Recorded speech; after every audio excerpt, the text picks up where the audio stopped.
सच्चा न्याय किसी के साथ अन्याय नहीं होता।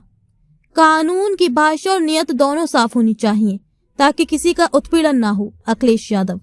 यूनिवर्सिटी ग्रांट्स कमीशन यूजीसी के नए इक्विटी रेगुलेशन 2026 ने एक ऐसा विवाद खड़ा कर दिया है जिसने छात्रों, प्रोफेसरों और अब देश की सर्वोच्च अदालत को भी अपनी लपेट में ले लिया है।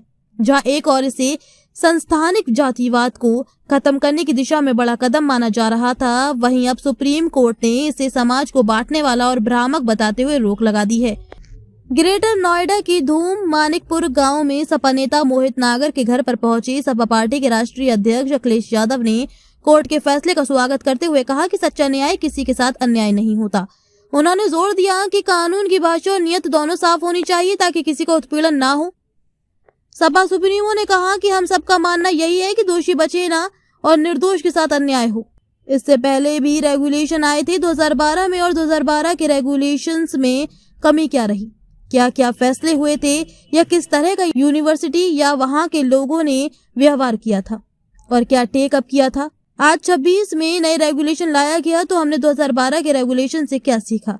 और जब हमारा संविधान कहता है कि हम कहीं भेदभाव नहीं कर सकते हैं तो संविधान और जो हमारे तमाम कानून हैं उसके बाद भी भेदभाव होता है, अन्याय होता है। समय समय पर इसी को लेकर सड़कों पर आंदोलन होता है। बहस हो रही है माननीय सुप्रीम कोर्ट में, तो बहुत सारे पक्ष उसमें सामने आ जाएंगे और हमें उम्मीद है कि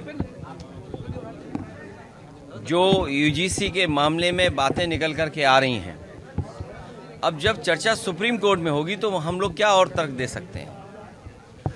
हम सब का मानना यही है कि दोषी बचे ना, दोषी बचे ना और निर्दोष के साथ अन्याय होना। दोषी बचे ना, दोषी जो हो वो बचे नहीं और निर्दोष के साथ अन्याय ना हो, ये हम सबका यही मानना है। और इससे पहले भी रेगुलेशन आए थे 2012 में और 2012 के रेगुलेशंस में कमी क्या रही या उसमें क्या क्या फैसले हुए थे या किस तरह का यूनिवर्सिटी या वहाँ के लोगों ने व्यवहार किया था, टेकअप किया था उनके चीज़ों को।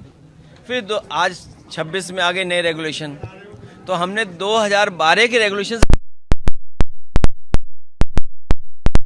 भेदभाव नहीं कर सकते हैं।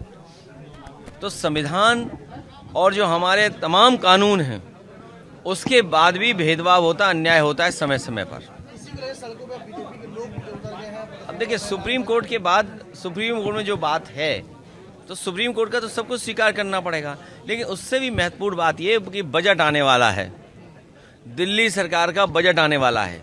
अभी आपने राष्ट्रपति जी के भाषण में सुना कि दुनिया में सबसे ज़्यादा मेट्रो बिछाई है, भारत बिछा रहा है। आप बताइए, नोएडा से ग्रेटर नोएडा समाजवादी पार्टी ने बिछाई, नोएडा को दिल्ली से जोड़ने वाली समाजवादी पार्टी ने बिछाई। इन्होंने कौन सी मेट्रो बिछाई बताओ। हमारे लखनऊ के मुख्यमंत्री बहुत आगे हैं, सड़क वाली मेट्रो नहीं बना रहे हैं, कोई पानी वाली मेट्रो बना रहे हैं।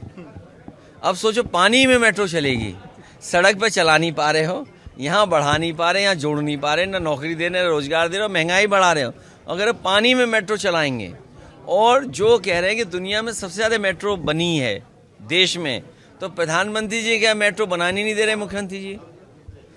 प्रधानमंत्री जी के लोकसभा के क्षेत्र में समाजवादी पार्टी ने मेट्रो बनाने के लिए डीपीआर दिया था, बजट दिया था, लेकिन मुख्यमंत्री जी प्रधानमंत्री के मेट्रो नहीं बनने दे रहे और प्रधानमंत्री भाषण लिख के दे रहे हैं राष्ट्रपति को कि पढ़िए कि दुनिया में सबसे ज़्यादा मेट्रो भारत में बन रही है और अपने क्षेत्र में मेट्रो नहीं बना पा रहे। 150 में घटना हुई थी, आप जहाँ पे मौजूद हो नोएडा में, एसआईटी टीम गठित की लेके भी तो रिपोर्ट नहीं दी। देखिए, बीजेपी के लोग बहुत होशियार हैं, हमसे आपसे भी ज़्यादा होशियार हैं।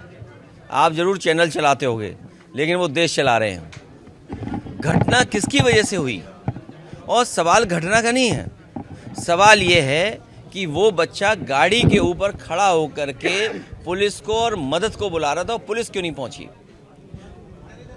अब वो गुजरात के थे, सुनने में आया प्रधानमंत्री गुजरात के हैं। अब बताइए, प्रधानमंत्री गुजरात के होने के बाद एक गुजराती बच्चे को नहीं बचा पाई सरकार। पुलिस क्या कर रही थी, पुलिस को समय पर जानकारी के बाद पुलिस नहीं पहुंच पाई। घटना तो कहीं भी होगी, लेकिन उसके बाद पुलिस क्यों नहीं बचा रहे? सुनने में आया जो लोग पहले पहुंचे थे वो ठंडा पानी होने की वजह से बचाने के लिए नहीं आ गया है। ये सच आप लोग बेहतर समझते होंगे। अब बीजेपी ने मैनेज कर लिया है सब मामला, उस पर चर्चा ही नहीं होने देंगे वो लोग।